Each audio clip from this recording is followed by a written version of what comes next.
He called his wife useless and sent her out of his house. What he didn't know was the house was never his. In the busy city of Lagos, where glass buildings touch the sky and money changed people faster than time, there lived a woman named Amara. She was elegant, quiet, always neatly dressed, but never flashy. The kind of woman people underestimated because she never tried to impress anyone. Amara met Chinedu during her NYSC days. At that time, Chinedu was struggling. He worked long hours as a junior sales agent in a small electronics company. No car, no savings, just ambition and plenty of talk. Amara saw something in him, not what he was, but what he could become. And she chose him. Amara, on the other hand, was educated, smart, and came from a very comfortable background. Her father owned properties across Lagos, and her mother ran a successful import business. But Amara kept that part of her life hidden. She had seen too many men change when money was involved, so she chose a simple life. Peace over noise, purpose over pride. When they got married, they started small. A modest apartment, simple furniture, no luxury. But Amara was not as ordinary as Chinedu believed. Behind the scenes, she was working quietly and strategically. She worked remotely as a financial consultant for her family's business network, handled accounts for high-value clients, invested carefully, and moved money intelligently. She also invested in real estate under her own name, slowly and without noise. And while Chinedu believed they were managing, Amara was building. When Chinedu started his business, Amara supported him. But in a way, he never fully understood. She didn't just encourage him, she positioned him. Through her father's company, she quietly connected him to a funding opportunity. A structured business loan, one that gave him access to capital he could never have secured on his own. Contracts he could not have touched before suddenly became possible. Suppliers took him seriously. Opportunities opened. Money started coming in. And that was how everything changed. But what Chinedu never knew was that the door he walked through was opened by Amara. The loan was real. The agreement was real. The expectations were clear. And at the time, he was grateful. He promised to repay, promised to grow, promised to do better. And for a while, he did. The business grew fast, very fast. Amara continued to guide him quietly. She corrected his mistakes before they became losses, guided decisions without taking credit, and connected him to opportunities without showing her hand. But as the business grew, his ego grew faster. He started making enough money, more than enough to pay off the loan in full. But instead of closing that chapter, he opened new ones, expensive ones, clubs, trips, women, luxury spending.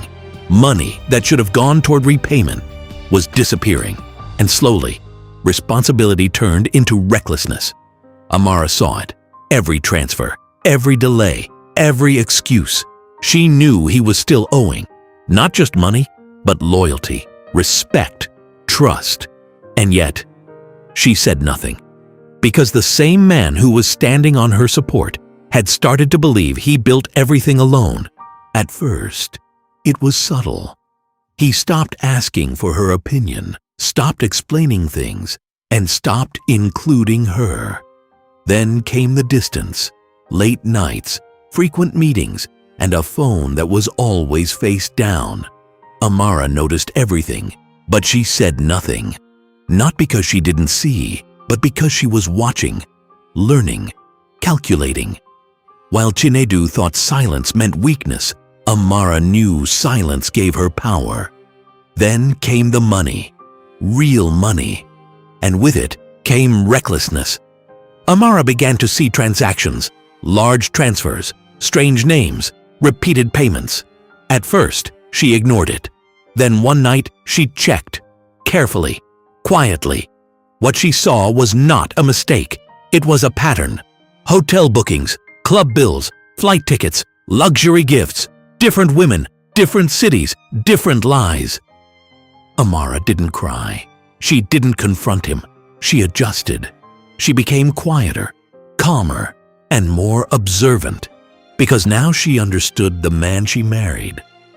One evening, she came home earlier than usual, and that was when she heard it. Chinedu was on the phone, laughing, relaxed, unaware. "My wife?" he said, followed by a small laugh. "She's nobody. She doesn't even have a job. She can't try anything. Don't be scared. You can come to the house if you want." In that moment, something shifted. Not heartbreak, but clarity. From that day, Amara stopped hoping. She started preparing. Because while Chinedu was spending money, Amara was securing power. Years earlier, Amara had already made her move. Back when they were still living in their small apartment, and Chinedu was busy chasing deals, Amara quietly reached out to her mother, not for luxury, but for security. Her mother listened quietly, then brought out a check and placed it gently in her hand. "This is for you," she said softly. Amara hesitated and said she would pay it back, but her mother shook her head and replied, "No, keep it. A woman should always have something that is her own." That money was not a loan. It was a gift, a silent protection. Amara added it to her earnings, investments, and savings, and bought the land in Lekki in her name. When construction began, she handled everything. Payments, approvals, legal documents, all in her name, carefully and intentionally. At that time, Chinedu was distracted, focused on growing his business and proving himself. So when Amara mentioned it, she kept it simple. She told him she was working on a small property deal, and he barely paid attention. Months later, when the house was nearly completed, she brought it up again and told him the owner needed urgent money. That caught his attention.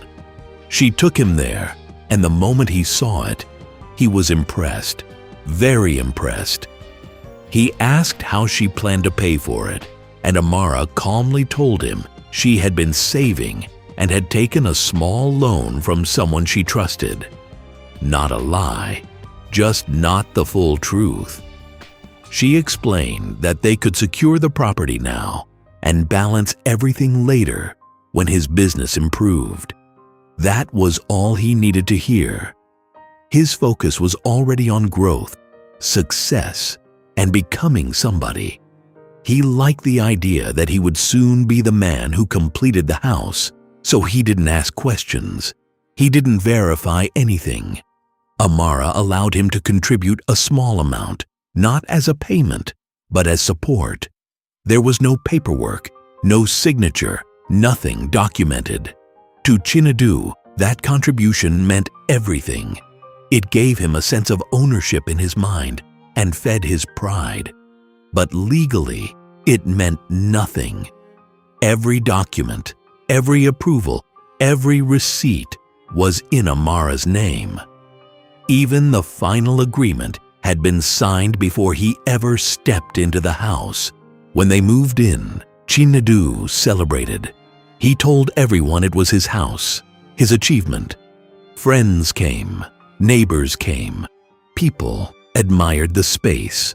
An old neighbor, known for her sharp tongue and louder opinions, walked slowly through the house, looking around with wide eyes. She stopped in front of Amara, smiled knowingly, and said, "You are very lucky. A man like this, not every woman gets it. A wealthy husband, a beautiful home." She shook her head in admiration. "You are blessed." Amara smiled gently. "Thank you," she said, and that was all. No correction, no explanation, just silence. Amara simply smiled. not because she was hiding anything, but because, to her, it didn't matter who took the credit. At that time, she still believed in him. She still believed in them. Putting everything in her name was never about control. It was about wisdom, about having something of her own, something steady, something secure. Not because she expected anything to go wrong, but because life had taught her that it could. And so she built quietly. Over time, the disrespect grew louder. He told her she should be grateful, that no man would marry someone like her, that she was just sitting at home doing nothing. Each word was stored, not in anger, but in memory.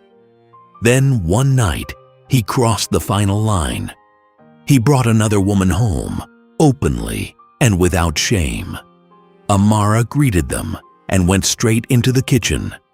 She prepared food, arranged it neatly, and brought it out without a word.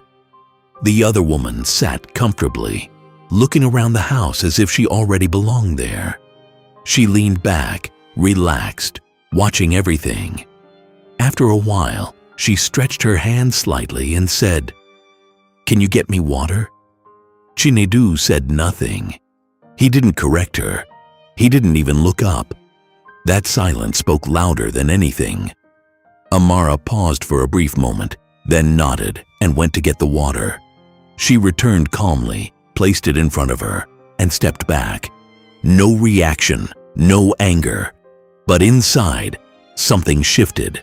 She saw the confidence in the woman, the assumption, the disrespect. And in that moment, she didn't feel pain.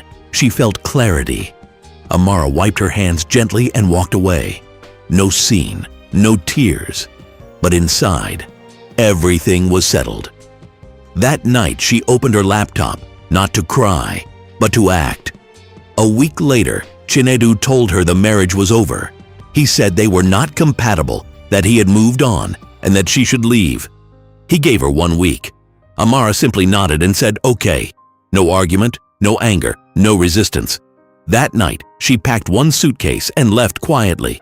2 weeks later, on a quiet Saturday morning, everything changed.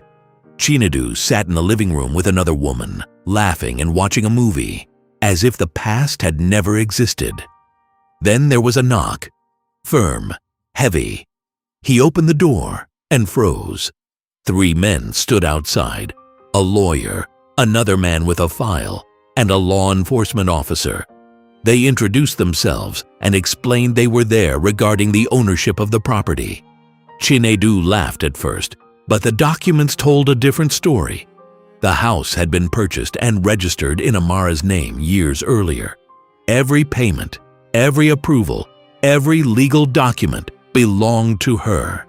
He was told to vacate immediately. That evening, Amara returned, not as a wife, but as the truth. As she stepped in, everything changed. Chinedu rushed toward her, desperate, but before he could speak, she stopped him. "I know everything," she said calmly.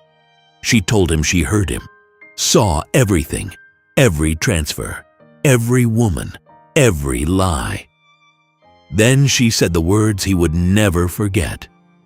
"You thought I was quiet because I was weak. I was quiet because I was calculating. Even the business you're proud of started with my father's money." She told him he didn't build anything, that he was only allowed into the life she built. That night, Chinedu didn't leave immediately. He stood there, shaken, as everything finally began to make sense. He looked at Amara, really looked at her. "Amara, I'm sorry," he said quietly. "I didn't know. I didn't know it was you. You were the one behind everything, the business, the opportunities. I thought I did it myself." Amara said nothing. Her face was calm, steady, unmoved.